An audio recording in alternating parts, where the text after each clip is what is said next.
Welcome back to the channel Offgrid, Nick, and it's been a while since we were chilling here on the couch doing a video. But yeah, a bunch of people asked me, hey Nick, what's the hardest part being off-grid? What's the most difficulty you have each day? And I want to talk a little bit about it. First of all, I got that flashlight up there, so we're shining bright here. And that's a thing I should have just gotten earlier, a better light.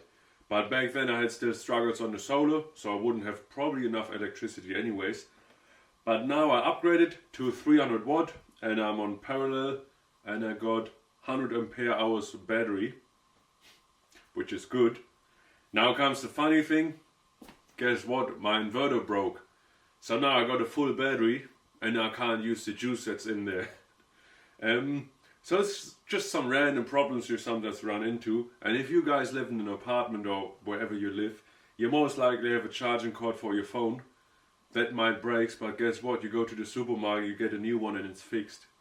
While me, now, I can't fix it for a couple of days. I have to wait till it actually gets delivered here.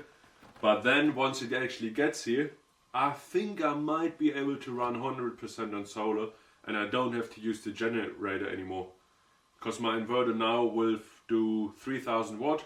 I checked my saw, all that stuff has less watt, like voltage. No, not watt, yeah. So it actually should work out, which will be cool. Now you think I just find out it doesn't work, which is partly true. But the thing is, for example, my control panel got 2 USB. And you would believe, oh cool, now I can chuck in 2 things and they charge at the same time, which I tried. And then I have got my drone batteries and I use the drone batteries now as a power bank to charge my laptop, because I can't charge my laptop straight from there. And guess what? I hooked up a power bank and those drone batteries, and for some reason the drone batteries were empty after a while the other stuff was empty too. So apparently it doesn't work out, and now I'm actually lacking electricity and I still have to run with the generator and charge my stuff.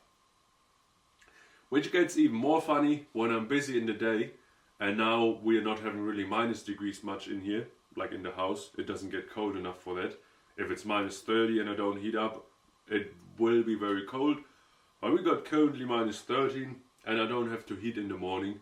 I can just leave the fire at 12 o'clock in the night and then start it next day at 5. And I'm outside, so I don't care that it's cold in here. But guess what? If my laptop goes like maybe under 8 degrees, I can't charge it. So at first I have to warm up my laptop just to be able to charge my laptop. Which sounds a bit goofy, and those problems are not really off-grid problems. They are more my problems. I got a certain amount of firewood I just bought last year November, and I want to make it work for the whole winter. And I'm on my last bag, so if I actually throw heaps of firewood into the stove, then it will be pretty empty quick. So now I'm kind of stretching it. I do have contacts to get more firewood, but yeah, that's where we're sitting at. But it is my struggles. The battery I had actually before, that was 86 ampere hours. For some reason it was garbage. But it was garbage since the first day I bought it, even though it's supposed to, do the job. So I've actually felt like solar is not nice at all for some reason. But it turned out to be actually much more efficient than I believed. So then the other issue, when it's cold in here, and it does get cold in here, like I feel when it's outside windy, is getting up. Like you're under that warm nice blanket and I don't have a reason to get up. Like I don't have a schedule. Like I'm a free man. If I don't get up, I don't get up. No one's gonna call me lazy. Probably myself though. But you get what I say. So I do actually like to have some warm clothes on the bed so I can chuck them on straight away and then it's nice and easy to get up. Or a lot of times I wear the robe as well and sleep in a robe. But that's just personal preference. Then of course we still run into the hot tub issue, filling up the hot tub, which will always be a trouble for some reason, because the hose will be still frozen and whatsoever. But that's just an, easy fix. Annoying but easy. It's not like rocket science. I still melt the water mostly, like I can fill it up at the neighbor, which I don't really take much advantage of. Like I've been here now the past 4 months. I got the dog the last 2 months. The dog actually needs quite a bit of water, to be honest. But yeah, we just melt the snow and drink it. And I put some minerals in it. I boil it probably on 60 or something. Like, you don't have to boil it, it just have to be 60. And yeah, that's how we are surviving here on the water. Still haven't really used the wash machine, even though I can ask for at a campground. I mostly just wash once in a while in the hot tub. That's pretty much my struggles, to be honest. One struggle, again, that's more winter related. I have my plans and ideas and I want to go forward in things. But then maybe it's not the time of the year to do it. So if I want to build on the cabin and make it nice and neat and I want to paint something, guess what? Now I have that door in here just to be able to paint it. And not having a job, not having people to meet on a regular basis, I don't really have a outside influence. Like whatever I create in my head, if I was like doing a good job, bad job, if I want to trash talk myself or if I want to praise myself, there's no outside stimulant that actually talks over that. So a bunch of times it's a slow living. Things are taking time and it's slow. And yeah, that's something actually to learn, that I had to learn to be appreciated of, the slower lifestyle. And I felt like a lot of times, if I don't do X, Y, Z, then I'm missing out sunlight. So for example, I would never walk really the dog in sunlight because I felt like I should rather work and do other stuff here.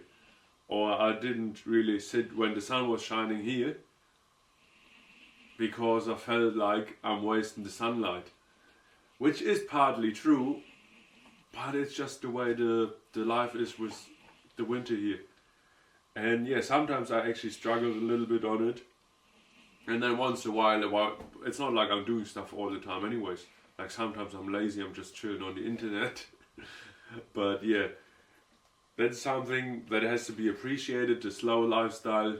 You don't get very far a lot of times. You just do minor steps. It's not the biggest steps.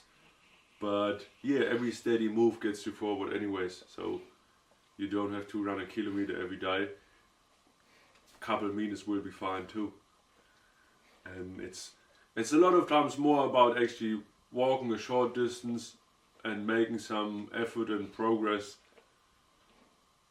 than the actual outcome. Because you feel much, or I feel much better if I walk the dog to the lake in the afternoon, in the night, like at 10 o'clock, than not doing it. I'm not sure if the dogs need it. I'm not sure if I need it. I just know it's much more enjoyable. And I don't feel lazy for sitting around, and it's just a nice exercise. But it is something that I actually have to patch up on and got to learn. But yeah, I find the lifestyle pretty easy. If you would offer me getting hooked up for free on the electricity, I would deny. I don't want to have a steady monthly payment for electric bills. And I do like the lifestyle, to be honest. Like, I feel like being on the power grid would be a step down, to be honest. Like, I want to have it this way. I don't want to have running water. Like, I like it the way it is. So, of course, there's not much really that bothers me then. One thing though is getting materials. I'm not the biggest fan of driving to town 120 k's, and I can a lot of stuff buy close by 30 k's, but the issue is the pricing is much more expensive there than when I order or when I buy down in the bigger town. Ordering online is actually easier too, a lot of times, and more convenient. So a bunch of stuff I just order online, like the inverter for example. No problems here. We got flashy lights up there. It's actually the bomb. So I hope I hope you think the life is easy, which it is. And yeah, keep pumping it, whatever you do. See you in the next vid.